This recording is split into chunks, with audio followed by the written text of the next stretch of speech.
السلام علیکم، آپ دیکھ رہے ہیں ٹیلز ٹاک۔ دوستوں، اکثر اوقات جب جنات حملہ کرتے ہیں یا انسان جادو کے گھیرے میں آ جاتا ہے تو اس کے ساتھ عجیب و غریب چیزیں ہونا شروع ہو جاتی ہیں جس کا باقی کوئی اعتبار نہیں کرتا، کیونکہ یہ چیزیں صرف وہ انسان ہی دیکھ سکتا ہے۔ باقی لوگ اس چیز کو نہیں دیکھ سکتے، نہیں ایکسپیرینس کر سکتے، تو وہ ان چیزوں پر یقین بھی نہیں کرتے۔ اسی طرح کی ایک اسٹوری میں آپ کو یہاں پر سناؤں گا جو بالکل حقیقت پر مبنی ہے۔ جنہوں نے یہ اسٹوری ہمیں بھیجی ہے وہ بتاتی ہیں کہ 1986 میں میری منگنی میرے خالہ کے بیٹے سے ہوئی۔ میرا سسرال ایف بی ایریا میں تھا۔ انہوں نے منگنی کے وقت گھر کی کنسٹرکشن کروائی، فرسٹ فلور بنوایا اور سیکنڈ فلور پر ایک کمرہ بنوایا اور باقی حصہ چھت کے لیے چھوڑ دیا۔ کنسٹرکشن کے کچھ ہی عرصے میں میری خالہ کے ساتھ عجیب و غریب واقعات کا سلسلہ شروع ہو گیا۔ ایک دن گھر کی دہلیز پہ بالوں کا گچھا ملا، جبکہ ماسی اسی وقت کام کر کے گئی تھی۔ خالہ نے پریشان ہو کر سب کو بتایا تو سب نے کہا کہ اگنور کریں، چھوڑ دیں، اور پھر کچھ ہی عرصے میں رمضان شروع ہو گیا۔ ایک دن سحری ختم ہوئی تو خالہ گھر کے باہر کھڑکی سے دیکھ رہی تھی تو انہوں نے دیکھا کہ سامنے والے گھر سے ایک آگ کا شعلہ بلند ہوا اور وہ برابر والے گھر میں جا کے گر گیا۔ خالہ نے پریشان ہو کر یہ بات پھر سے گھر والوں کو بتائی، لیکن سب نے یہی کہا کہ اس بات کو اگنور کریں اور چھوڑ دیں۔ کچھ دن بعد خالہ کی رات کو اچانک آنکھ کھلی تو انہوں نے دیکھا کہ سیلنگ فین سے ایک مکڑی اتر کر ان پر آ رہی ہے، جبکہ مکڑی سائز میں بڑی ہے اور وہ چمک رہی ہے، اس پر کافی ساری لائٹیں ہیں۔ خالہ نے جب چیخنا شروع کیا تو باقی سب گھر والے بھی وہاں پر آ گئے۔ سب نے دیکھا، جب لائٹ آن کی تو وہاں پر کچھ بھی نہیں تھا۔ بس اس کے بعد روزانہ یہ سلسلہ شروع ہو گیا۔ کافی علاج کروایا تو کبھی یہ سلسلہ کم ہو جاتا اور کبھی زیادہ ہو جاتا۔ عامل صاحب سے بات کی تو انہوں نے پانی دیا چھڑکنے کے لیے، جو کہ میرے منگیتر چھڑکتے سیکنڈ فلور تک۔ یہی سب چلتا رہا کہ 1990 میں میری شادی ہو گئی اور میں اس گھر میں آ گئی۔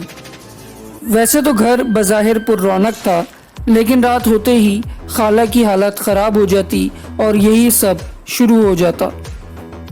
خالہ کو مختلف قسم کے جانور نظر آنے لگے، مختلف قسم کی شکلیں جیسے کتا، چپکلی وغیرہ، لیکن یہ صرف اور صرف خالہ کو نظر آتا۔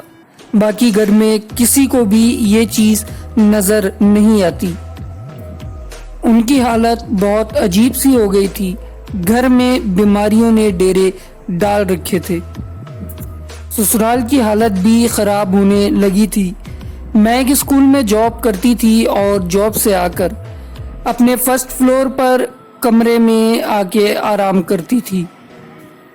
ایک دن میں اپنے روم میں آرام کر رہی تھی کہ روم کا دروازہ ہلکا سا کھلا، ایسا لگا کہ کسی بچے نے اندر جھانکا ہے۔ میں گھبرا گئی۔ جب میں نیچے گئی اور اپنی نند سے پوچھا تو اس نے کہا کہ میں نہیں تھی، جبکہ چھت سے کبھی پتھر پھینکنے کی آواز آتی تو کبھی کوئی چیز گھسیٹنے کی آواز آتی تھی۔ ایک دن جب میں اپنے ہسبینڈ کے ساتھ سو رہی تھی تو میرا ہاتھ اچانک ایک پلو پر پڑا جو کہ گیلا تھا، جبکہ سائیڈ میں پانی کی بوتل جو رکھی تھی وہ فل بھری ہوئی تھی۔ پلو ایسا ہو رہا تھا جیسے کسی نے پانی پھینکا ہو۔ میں حیران و پریشان ہو گئی۔ 1991 میں اللہ نے مجھے ایک بیٹی دی، لیکن بیٹی کی پیدائش کے بعد ایسا ہونے لگا کہ میرے ہاتھ پاؤں سن ہو جاتے۔ میں چیخنا چاہتی تو آواز نہیں نکلتی تھی۔ جب تک کوئی مجھے ہلا نہیں دیتا تھا میں ہل نہیں پاتی تھی۔ خالہ کے ساتھ بھی یہی سلسلہ چل رہا تھا کہ عجیب و غریب چیزیں نظر آتی تھی، لیکن اب ان کے ساتھ یہ معاملہ کم ہو کر میرے ساتھ زیادہ شروع ہو گیا تھا۔ یہی سب چل رہا تھا کہ 1 سال بعد میرے یہاں بیٹے کی پیدائش ہوئی اور دیور کی بھی شادی ہوئی تو وہ بھی فرسٹ فلور پر شفٹ ہو گیا تھا۔ میں نے سکون کا سانس لیا کہ اب میرے ساتھ اوپر کوئی ہوگا۔ بیٹے کی پیدائش کے بعد میں نے اسکول چھوڑ دیا تھا۔ گھر میں یہ چیزیں زیادہ ہونا شروع ہو گئی۔ ڈائننگ ٹیبل پر بیٹھتے تو وہ ہلنا شروع ہوتا جیسے زلزلہ آ گیا ہو۔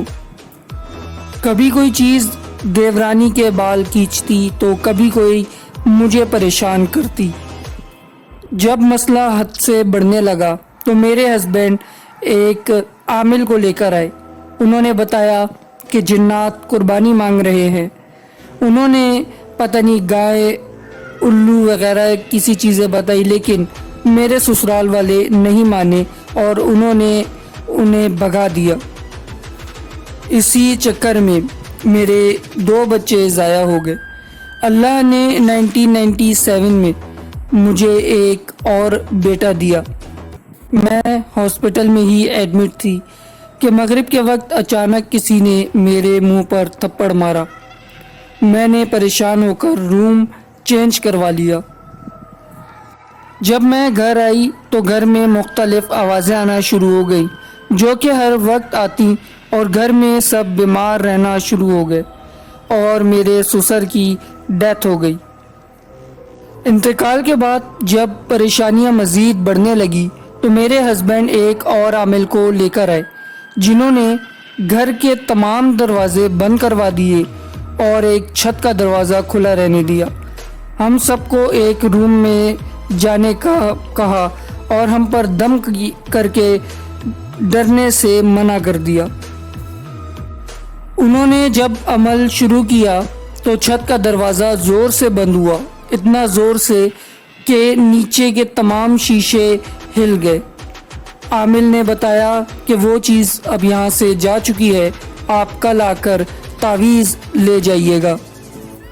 جب دوسرے دن میرے ہسبینڈ تعویذ لینے گئے تو ان صاحب نے باقی علاج کرنے سے منع کر دیا تھا، شاید ان کو کوئی نقصان پہنچا تھا اس چیز سے، اور وہ سلسلہ میری خالہ سے مجھ پر اور میرے بچوں پر ٹرانسفر ہو گیا۔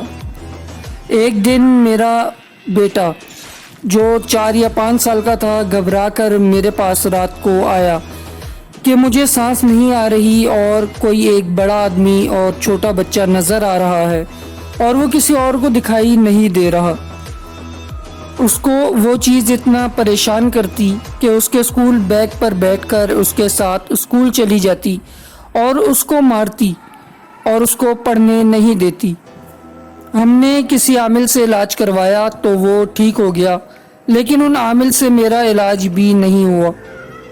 اکثر رات کو سوتے وقت مجھ کو ایسا لگتا کہ میرے پاؤں پر کوئی چیز کود رہی ہے، جیسے کوئی چوزا ہو، کیونکہ اس کے پنجے کافی نوکیلے تھے جو کہ مجھے کافی تکلیف دیتے تھے۔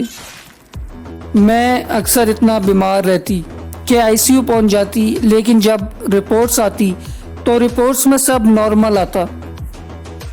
جب یہ سلسلہ بڑھتا گیا تو 2006 میں ہم نے گلشن شفٹ ہونے کا فیصلہ کیا۔